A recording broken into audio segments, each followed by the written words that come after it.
Well, good evening. Welcome. This is PJNet.TV. I'm Coach Prasick, and we are having a good old time here. Uh, my mouse is in rebellion, I do believe. I think my computer's okay. Hey, listen, let's not waste any time because we've got two guests tonight. The first one is standing by, and she is our first time appearance here on PJNet.TV, and she has got a resume to behold. Okay, but we're going to talk a little bit about her past. But a 20-year veteran from NASA, is that correct?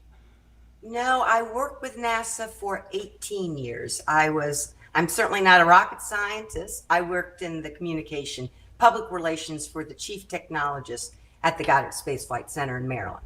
Lori Keesey is joining us from her abode. Is it in Tennessee, somewhere up there? It's beautiful Yes, country. Wallen, Tennessee. Out the way, Wow. see the Chahowie Mountains. It's gorgeous. I'm very envious. Lori, you had a lot of time with NASA or working, in the corporate world or whatever. But your life took a different direction at some point. Yes, it did.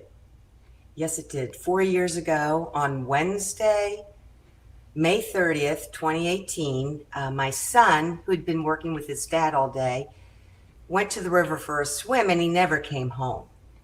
And my husband and I went, he was supposed to have dinner with us, watch the hockey game, and he didn't come back. We go to the river, and that's when we saw what can only be described as a hellscape for us because the sheriff's deputies were there. There were drones, ambulances, just a hordes of people. And I looked across the parking lot and saw my son's car. And that's when I knew, oh boy, our lives changed dramatically after that for the entire family, not just for me, for everyone in our family. Our oldest son was not only the first son, but my other two boys, they always said, well, he always told us what to think and why to think it. He was a very opinionated fella, really super funny. He was trying his talent on the stand-up comedian. He was, at those open mic events in Knoxville, and he was also our business manager. We owned some rental properties, and he took care of everything. So not only did we lose our son and my boys, their brother, and his grandmother, her grandson, I mean, it goes on, just this huge extended family, but we lost our business partner, and that was incredibly hard. And there's never a good time for a horror like that. But the timing couldn't have been worse because the next day rent was due at the properties That he was managing, and you had no idea what to We do. had no idea what to do. He was my husband is too nice and I'm too mean, and he was just right being a property manager. He knew when to extend grace. He knew when to lay down the law. He was perfect, and a lot of our tenants loved him. Really? He was a wonderful guy, lots of friends. So, we lost so much on that evening, so much. So that's what changed my life. And that's when trying to deal with all this, I needed, I guess it's like 6 months afterwards, that's when I started wanting to write this novel that I had always wanted to write ever since I read To Kill a Mockingbird when I was in the 10th grade in high school. I always wanted to write a novel. I've been writing my entire life, but I never had the story. And it was this story that I have written, my first novel, which is still being edited. It's called Little Big Man. The Lord put that story on my heart. Would I rather have my son? Absolutely. Hmm. Absolutely. But in that adversity, I think the Lord opened up another path for me. And that's the way I view it. And that's why I started writing about adversity. Adversity can be anything. Unfortunately, we lost our child, and my heart bleeds for any parent who loses a child. It is the worst hardship anyone can experience. But there's so many other things that people have to deal with. And they always say you don't leave this world alive, and you have to pay taxes.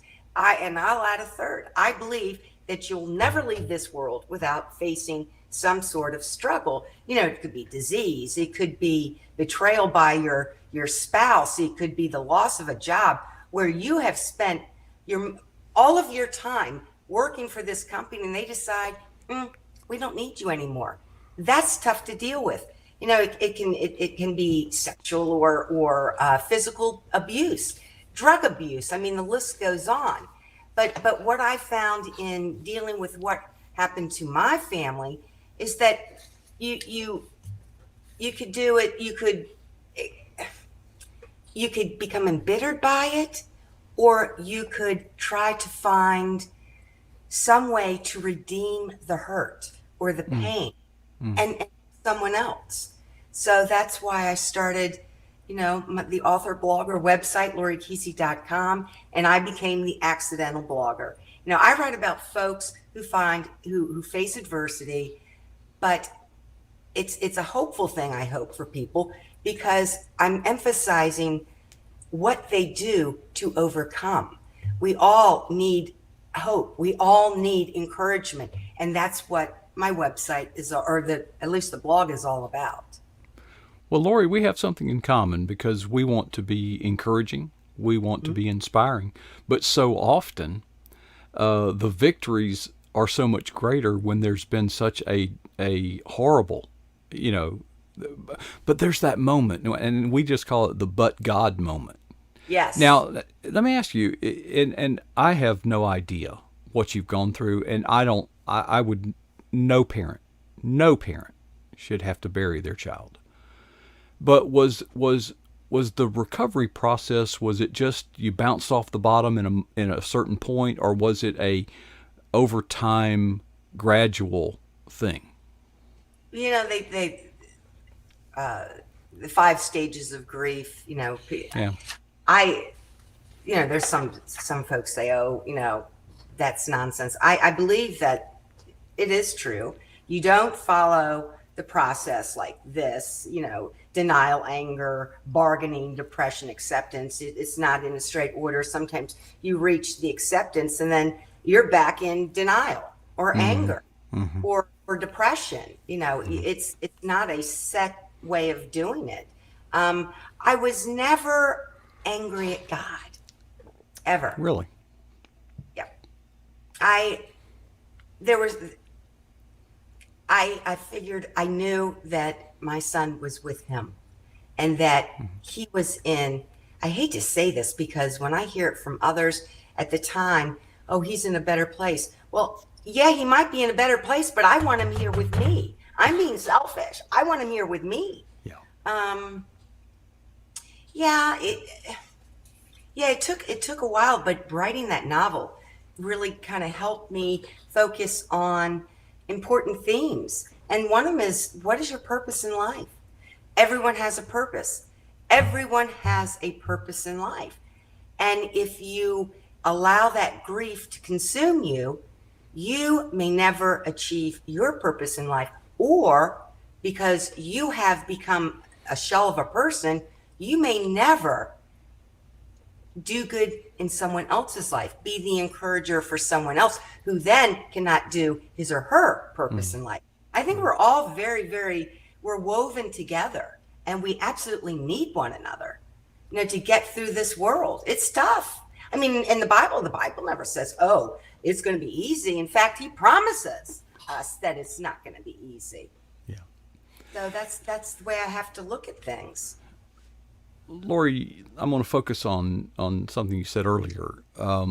People, well-intentioned, will try to comfort people, right, other people in grief. So what advice would you give to those who sincerely and mean well, but what are some do's and don'ts? What I found to be most helpful was hearing stories about my son. Funny stories, I remember when he did this, and just they're so comforting because you realize that your son had positively Hmm. influenced someone else, and that in some tiny way, being his mom and my husband being his dad, we may have influenced him to be the kind of person he was. So that's incredibly helpful. Notes, cards.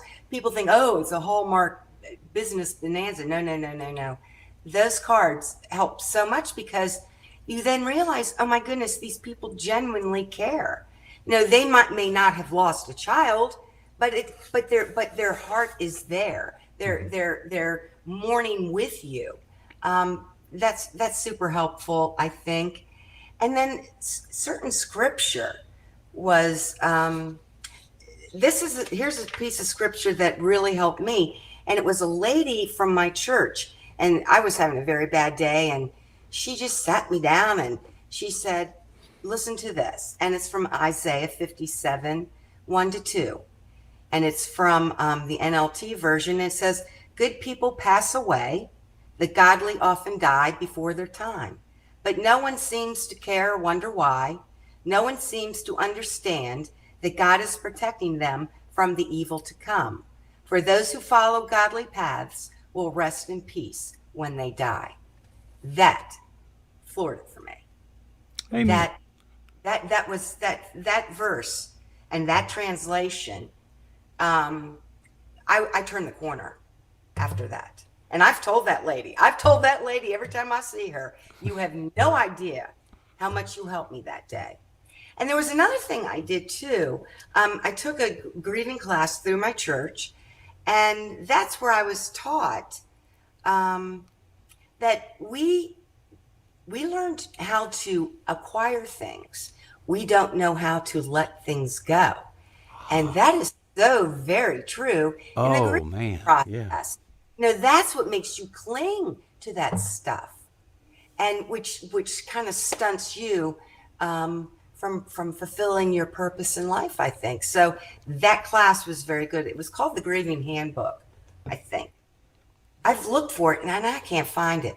It's just, sometimes when you want something, can't find it. That is something else. But anyway, that was very helpful to me. And I think that for Christians, sometimes they'll ask if the deceased was saved. And I understand why they ask that. But sometimes that can be very, very harmful because It's a maybe, yeah, yeah, yeah, like, yeah. That's yeah. You're rolling the dice. You're playing Russian roulette there. yes. And that is not helpful. Yeah, Just hug on them, love on them, yeah. tell them that you're genuinely sorry. Mm. The person experiencing the pain knows that. But these are things that I think people should do. It certainly helped me. And what I'd Well, also add to, Mark, is that I'm not the only gal out there who's lost a child. I mean, I published a post today about a family whose son, 1 month, he had gotten into some minor trouble, stupid kid stuff, breaks his probation. He lands in jail, 2-year term. I think he's in his early 20s. 1 month before he's supposed to get out, he is brutally murdered in his cell. mm, And I cannot imagine that. Not only is it unexpected, but it is so brutal to think that my son went through something like that, or her son rather. I I I I'm not alone. There are yeah. thousands of people. In fact, I've had a couple friends who've lost their children to fentanyl overdoses. I mean, it's we just pray God is with us.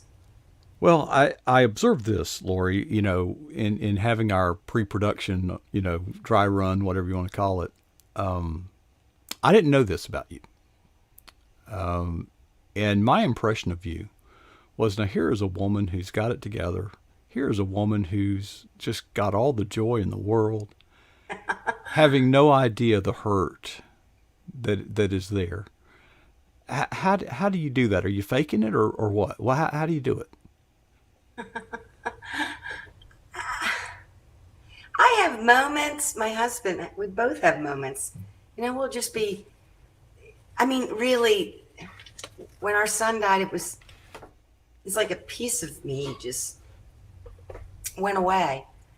But I think that I find joy in trying to make a difference in other people's lives. And I've gotten involved in this ministry called Reunite Ministries, and we're working with women who've lost their children to foster care, to kinship care, because Mm-hmm. of poor parenting. Mm-hmm. Usually it's because of drugs. Yeah. So I'm very involved in that. And that is very rewarding.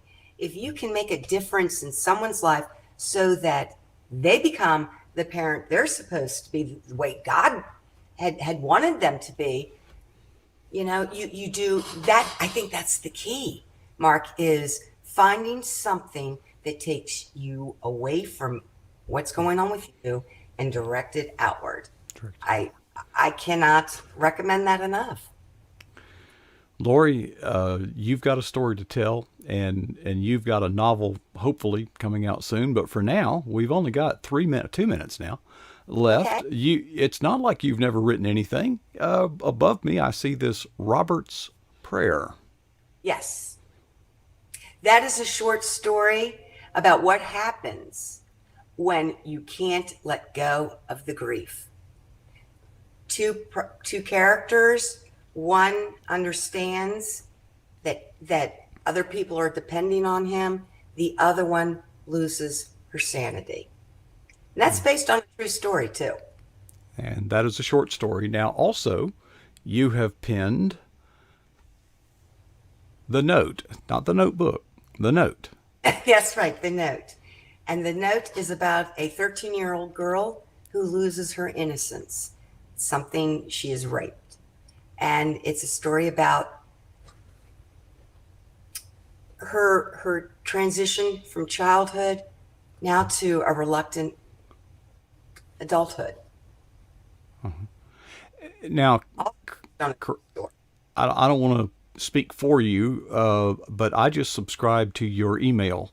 You're a frequent blogger at LoriKeesey.com. It's on the screen. Am I going to get both of those books, or what am I going to get? I saw I You get something. you download both of those books. So And we I'll can tell get both of them just by you, subscribing. they're not books, they're short stories. Yes, and if I'll tell you one thing, and if you don't get them or you don't get the link, you know how to get in touch with me. I And do. you get them. Well, that's wonderful. Now, the novel, is that something that you're actively working on, or where are you at in this? I am awaiting. I got a young woman who is my target audience. She's that 30 something female, and she gave me her opinion of the book yesterday. I was pleased, and I'm waiting line edits from my editor. I got to tell you too, I've learned a lot in these 3.5 years, and I am thankful to the folks I work with. I work with 3 different editors to get to this point. So I couldn't have done this without them. I couldn't have done this without God either. This is his story. This is his story. Well, Lori, as this journey unfolds before you, as each milestone comes along, I hope you'll contact us so that you can share with us, and we hope that you'll come visit us again in our chat room. And we've enjoyed, well, I won't say enjoyed. We've been blessed. Let's say that. Well, By your story, and thank you for sharing. You've got a lot of courage. You've got a lot of strength. But thank you. Adam. I really appreciate it. And I really enjoyed chatting with you in the green room. well, That was, thank you, Lori. All right, Lori and Keesey here on pjnet.tv. She was trying to make one more. She'll have to say it in the chat room, folks. In just a few minutes, Cecil Stokes. Yeah, he hadn't been here in a long time. You're going to enjoy him. He and Michelle Medlock Adams have a new book that just came out yesterday. But he's got a lot of things to share with us, and I know that you're going to be blessed. So I hope you'll stay with us while we take a little intermission to get ready. And while we're getting ready, I have a challenge for you and for me. 2 questions. What is the boldest thing that you've ever done for Jesus Christ? Second question, when was that? The challenge is to never be satisfied with either answer.